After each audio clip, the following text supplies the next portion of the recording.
দেখিতে খুবে ওয়াৰে খবে সনে বিকপাল দেখিতে খুবে ৰে কত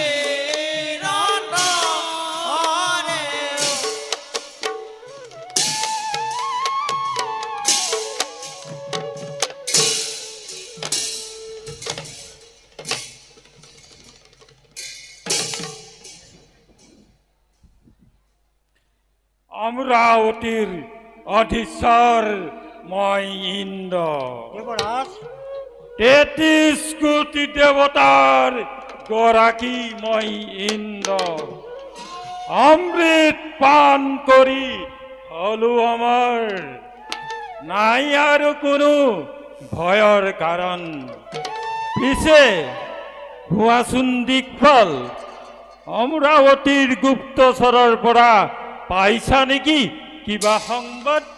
দেবৰাজ গুপ্তচৰৰ মতে মই শুনিবলৈ পাইছোঁ পাতাল নিৰুপতি বলিয়ে অমৃত পানৰ পৰা বঞ্চিত হোৱাৰ হেতুকে প্ৰতিশোধৰ বশৱৰ্তী হৈ দেৱতাক অস্তিত্ব নাশৰ হেতু মন্দ পৰ্বতে কৰিছে গমন। মন্দ পৰ্বতত গৈ ব্ৰহ্মাদেৱক তুষ্ট কৰি লাভ কৰিছে দেৱৰাজ মনুমতি। যদি বলিয়ে মনুমত্ত বৰ লাভ কৰে ঘটিব নেকি অঘটন এই অমৰাৱতীপুৰত? তাৰ বাবে চিন্তা নাই কোনো দিকপাল অমৃত পান কৰি অমৰাৱতী দেৱতা সমাজ অমৃত পান কৰি দেৱতাই লাভ কৰিছে শৰীৰত অযুত ঐৰাৱতৰ শক্তি। তাৰ বাবে কোনো চিন্তা নাই দিকপাল এবে বোলা দিকপাল নিজ কৰ্তব্য কৰোগৈ পালন। বলক দেৱৰাজ।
তগ আগমনে ধন্য কৰিলে আজি অমৰাৱতীপুৰী।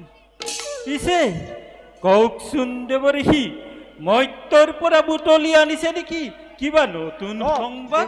নাৰায়ণ নাৰায়ণ পুৰন্দৰ দেৱঋষি বৰ্তমানে নাই কোনো নতুন সংবাদ দেৱঋষি। আৰু নতুন সংবাদ শুনাৰ সময়ও নহয়তো তোমাৰ দেৱঋষি। প্ৰলয় প্ৰলয় প্ৰলয়ৰ ধুমকেতু আহিব লাগিছে অমৰাৱতী দিশে। কোন সেই প্ৰলয়ৰ ধুমকেতু দেৱঋষি? কোন দুৰ্জনে স্বৰ্গ আক্ৰমণ কৰি আহ্বানিছে আজি নিজ মৃত্যুক? কওক দেৱঋষি সকলো ভাঙি পাতি কওক। নাৰায়ণ শুনা পুৰন্দৰ দেৱঋষি দৈত্যৰাজ বলিৰ পুত্ৰ সাহী সাহী সাহী গতিকে দুৰ্জন দেৱঋষি শুনা পুৰন্দৰ সেই সাক্ষীকে দৈত্যগুৰু শুক্ৰাচাৰ্যৰ পৰা লৈ মহাসঞ্জীৱনী মহাবিদ্যা দেৱঋষি সেই বিদ্যাৰ প্ৰভাৱতে স্বৰ্গৰ মৰ্য সকলোতে লগাব খলগনি দেৱঋষি নাৰায়ণ দেৱেন্দ্ৰ দেৱঋষি সেই সাক্ষীক দৈত্যই সঞ্জীৱনী লৈ মৰ্যৰ ধামতে ফালৰ পৰা পিহি আনিছে পুৰন্দৰ। অলপতে প্ৰবাসী এই অমৰাৱতীপুৰে তুমি ইয়াৰ কিবা এটা সমিধান কৰা পুৰন্দৰ। কিবা এটা প্ৰতিকাৰ কৰা দেৱঋষি নাৰায়ণ। দেৱঋষি দেৱঋষি দেৱতা শহীদে বাৰে বাৰে দানৱৰ আক্ৰমণৰ পৰা ৰক্ষা কৰে এই অমৰাৱতীপুৰ। এইবাৰো দেৱঋষি দিয়ক এটি উপায় যাতে প্ৰৱেশিব নোৱাৰে সেই সাহসিক দৈত্য এই অমৰাৱতীপুৰে। পুৰন্দৰ দেৱঋষি আছে, এটি উপায় আছে পুৰন্দৰ। কওক দেৱঋষি কওক শুনা, কওক। স্বৰ্গৰ ৰাজ অপেশ্বৰী তিলোত্তমা, তিলোত্তমা? তিলোত্তমা, সেই তিলোত্তমাই হব সেই সাহসিক দৈত্যৰ দেৱকী। পতনৰ কাৰণ পুৰন্দৰ। দেৱঋষি শুনা, কেনেকৈ দেৱঋষি কওক সকলো ভাঙি পাতি। শুনা পুৰন্দৰ, দেৱঋষি দেৱঋষি সেই সাহসিক দৈত্য, সেই সাহসিক দৈত্যৰ অহাৰ যিটো প্ৰতিকাৰ সেয়া তুমি শুনি লোৱা। সেয়াৰ উপায় কেনেকৈ তুমি ৰক্ষা কৰিবা এই মহা বিপদৰ পৰা। দেৱঋষি শুনা, সেই তিলোত্তমা বৰ্তমান অসুৰৰ কামনা বাসনাৰ বলি হৈ হৈ আজি অতিকে কঠোৰ হৈ পৰিছে দেৱঋষি। আৰু অন্য হাতে সাহসিকৰ বাৰ্তা পাই দুগুণে উতলি উঠিছে তিলোত্তমাৰ শৰীৰৰ ৰক্ত। মাত্ৰ আপেক্ষিছে দেৱীয়ে তোমাৰ আদেশৰ বাবে। দেৱঋষি তোমাৰ আদেশ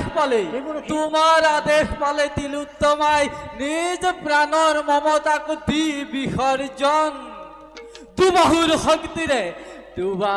শক্তিৰে যুঁজিব সেই অসুৰৰ সমে। গতিকে পলম নকৰিবা পুৰন্দৰ, যোৱা তুমি সেই তিলোত্তমাৰ কাষে ত্ৰাসৰ সৃষ্টি কৰা সেই সাহসিক দৈত্য বৰ্তমান মহামুনি দুৰ্বাসাৰ আশ্ৰমৰীতিৰে হয় উপস্থিত, আৰু তাতেই বাঁধিব পাৰিব দৈত্যক সেই তিলোত্তমা দেৱী। দেৱঋষি আৰু কিবা কাৰণত যদি দৈত্যৰ হাতত দেৱীৰ হয় পৰাজয়, তেতিয়া তেতিয়া শুনা পুৰন্দৰ, তেতিয়া সেই স্থানে উপস্থিত হৈ মহামুনি দুৰ্বাসা দেৱীৰ সতীত্ব ৰক্ষাৰ কাৰণে উপস্থিত হৈ অভিশাপ দিব সেই দৈত্য কুমাৰক, আৰু মুহূৰ্ততেই ধ্বংস হব সেই সাহসিক দৈত্য। এনেকৈ দেৱঋষি ৰক্ষা পৰিব দেৱতা দানৱৰ কবলৰ পৰা। পিছে পুৰন্দৰ, দেৱঋষি পুনৰবাৰ জনাই মই তোমালোকৰ মংগল কামনা। এতিয়া মই বিদায়হে কৰিলো। নাৰায়ণ নাৰায়ণ।